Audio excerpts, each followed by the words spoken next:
Welcome, my viewers and my dear friends, once more. Today's video is about allergy. This topic is very essential for the preparation of UGC NET examination.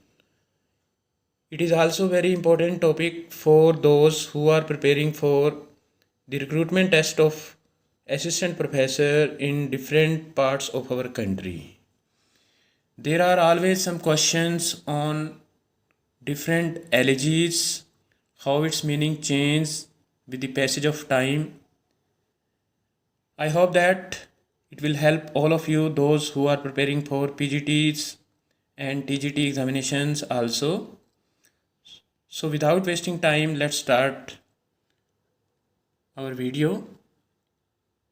In Greek and Roman literature, elegy denotes a poem written in elegiac meter in alternating hexameter and pentameter lines.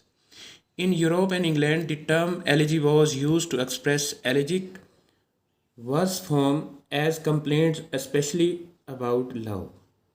In the 17th century, this term began to be limited to its present uses.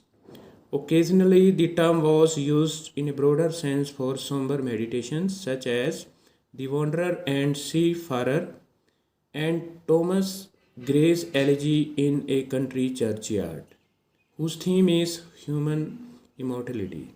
So, The Wanderer and Seafarer, I want to tell you that these are Old English poem of 10th century. In Wanderer, there are 110 lines, and The Seafarer, which is also a very old English poem, it, it is written in the first person account of a man alone on sea. There are 124 lines in it. It describes the anxiety of the life on the windy sea, anxious feeling, cold wetness, the solitude of sea waves in contrast to the life of land where men are surrounded by kinsmen, their relatives, free from dangers and full of food and wine. Then later the term was used for a formal and sustained lament in verse for death of a particular person, usually ending in a consolation. Examples of elegy are P.B. Shelley's Adonais, which was written in 1821, Tennyson In Memoriam, which was written in 1850, and W.H. Audens In the Memory of W.B. Yeats, which came just 1 year after Yeats's death. These are good examples of elegies in the modern context. Now, this is about how the meaning of elegy changed in course of years. Then pastoral elegy and monodies, meaning of monody should be clear to everyone. Pastoral elegy is a distinct type of elegy lamenting the death of an idealized shepherd against a pastoral background. It also includes the invocation of the muse to help in the expression of sorrow. Nature is also shown in sympathetic grief through deployment of what is called pathetic fallacy. Though describing unkindness of the death, one person concludes with the acceptance and inevitability of the death.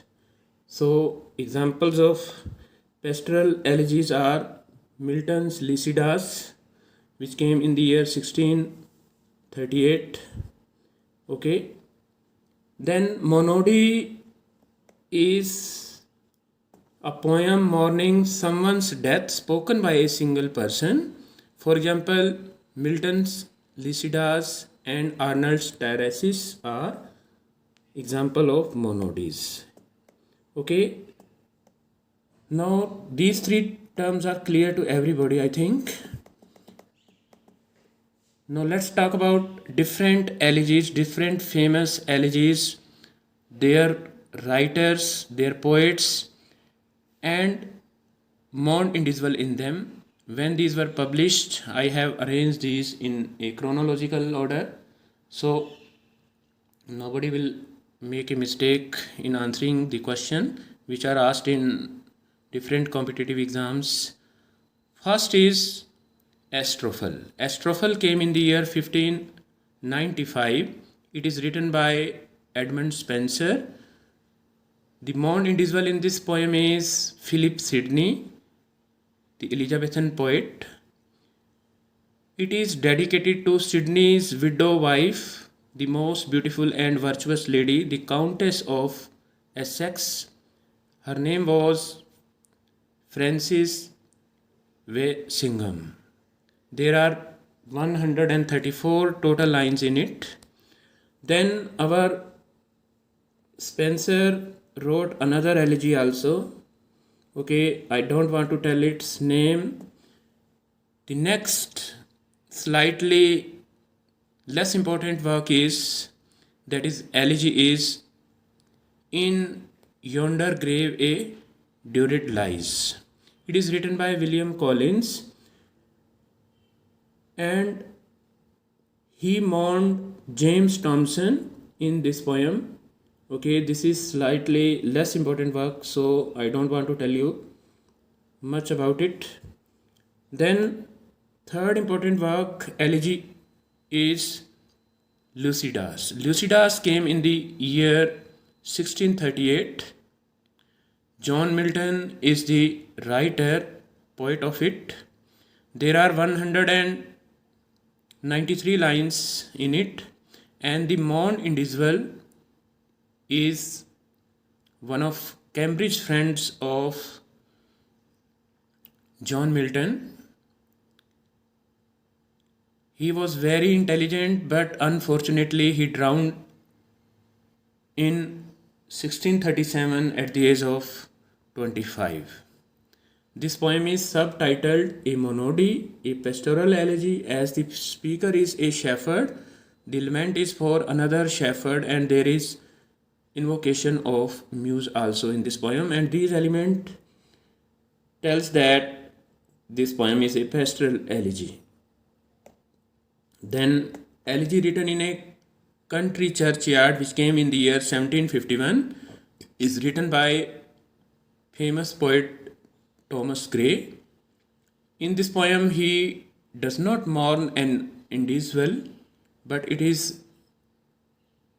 a type of pastoral elegy which is written on human death, human mortality.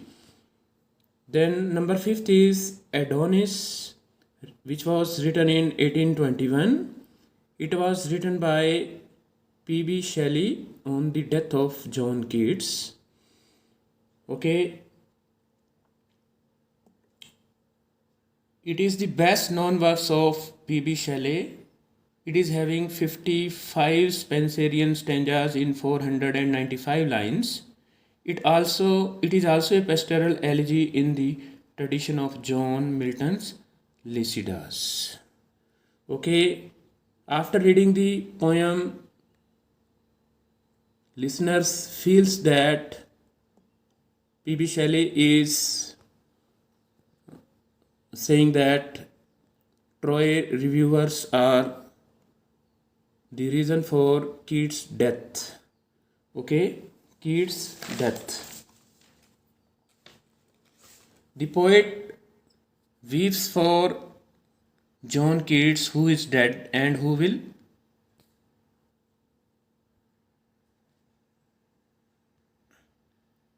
be no longer mourned. The poet urges the mourner not to weep any longer, as Keats has become a part of eternal and is free from attackers of reviewers.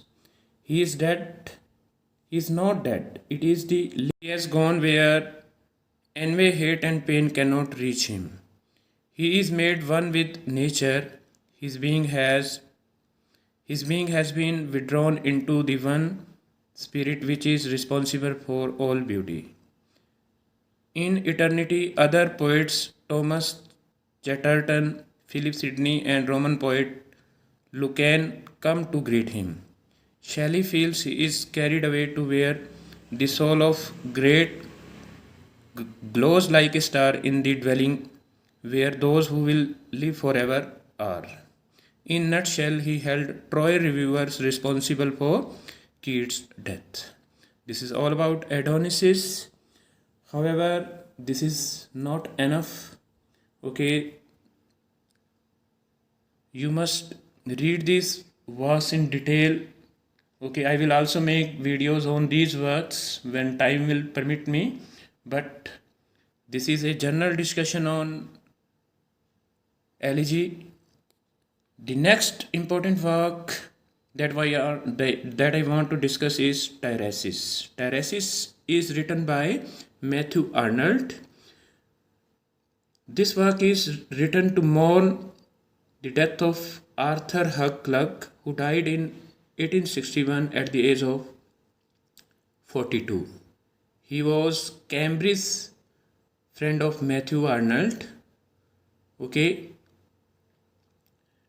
there are 240 lines in this work of art.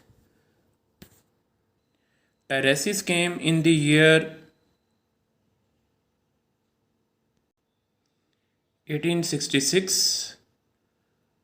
Then Arnold has written not only one elegy, he has written total 4 elegies, and he is often termed the elegic poet of the Victorian age.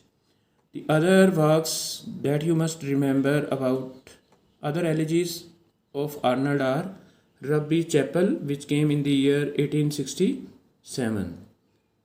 In this work, Matthew Arnold mourns his father Thomas Arnold. This poem is subtitled as November 1857. Okay, 1857. This poem describes virtues of Matthew Arnold's father. Okay, let's discuss something more about Rugby Chapel. The poem describes that when his father was alive, dark November seems to him bright. It has been 15 years since he died, and the family feels very absence of his father. The poets call out to his father. He becomes philosophical. He wonders about what the men do. Some men just roam around. They come and go like waves in the ocean. They are not remembered, but there are other men who have a passion. They work hard with a goal. The path is filled with obstacles. It is a long and they go with friends. When a storm comes, they are separated and only some reach their destination. But if his father was there, he would have helped others to cross the storm too. His father never showed that he was suffering. He was always happy and helped others. Though his father, the poet believes that there are great souls in this world who help others. Who help others. Who help others. These people are not ordinary people who make life look ugly. They are heroic and good helpers of the mankind. They are the sons of God. They knew the thought of God and help others. As the mankind marches on this troublesome world, some are tired with thirst and plagues. They are getting divided. They are getting lost in the rocks. They are going to die alone. At such time, angels like his father will appear and help. They are not tired and sad. They give out energy and other mankind complete the journey. They help the other mankind to complete their journey of life. They unite everyone.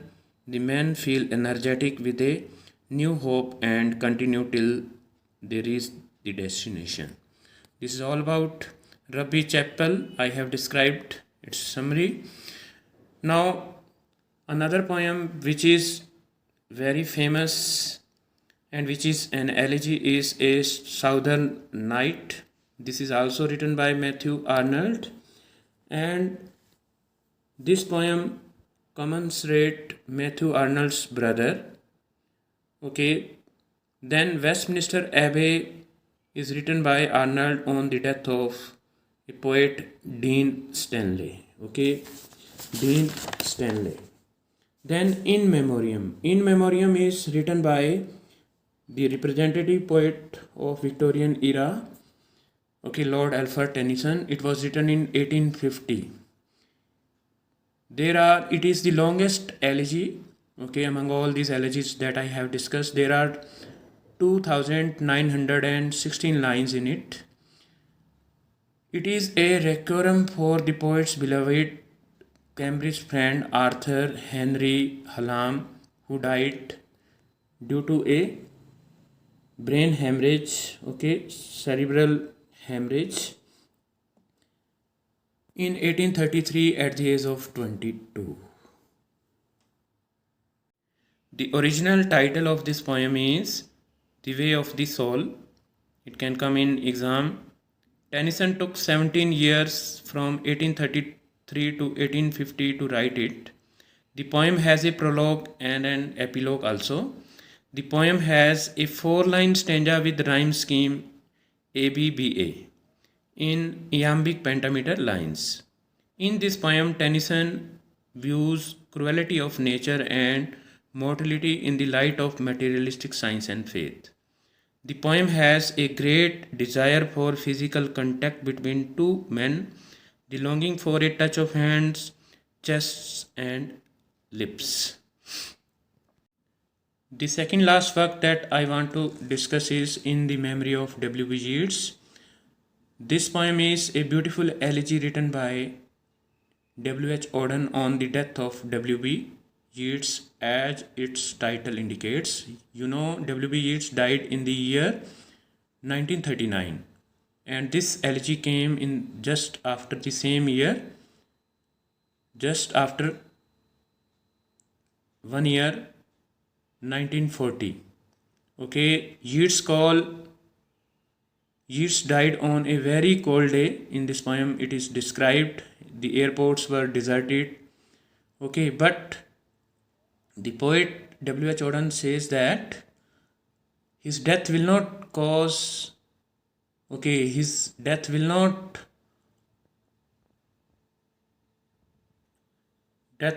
bring any substantial change in the life of people. Okay, fashion changes quickly, poetry makes nothing happen. He does not idealize W.B. Yeats. Okay, he calls him silly in this poem.